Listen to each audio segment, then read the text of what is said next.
উপদেষ্টা আসিফ মাহমুদ সজীব ভুঁইয়া ও উপদেষ্টা নূরজাহান বেগমের বিরুদ্ধে দুর্নীতির অভিযোগ তুলে পদত্যাগ দাবি করেছে বৈষম্য বিরোধী কর্মচারী ঐক্য ফোরাম। একই সঙ্গে তাদের দুই সহকারীকে দায়িত্ব থেকে অব্যাহতি দেওয়ার সরকারকে ধন্যবাদ জানিয়েছে সংগঠনটি।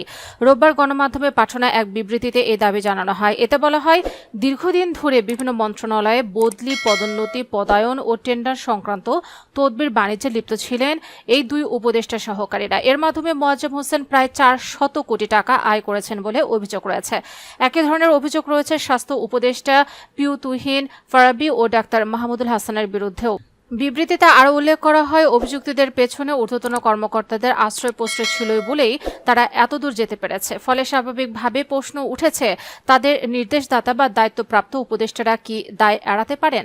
সংগঠনটি বলেছে, নৈতিক দায়বদ্ধতা ও জনমনে স্বচ্ছতা ফিরে আনতে উপদেষ্টা আসিফ মাহমুদ, সজীব ভুঁইয়া ও নূরজাহান বেগমের পদত্যাগ করা উচিত। পাশাপাশি দুর্নীতিতে জড়িত কর্মকর্তাদের বিরুদ্ধে কঠোর ব্যবস্থা গ্রহণে সরকারের প্রতি আহ্বান জানানো হয়।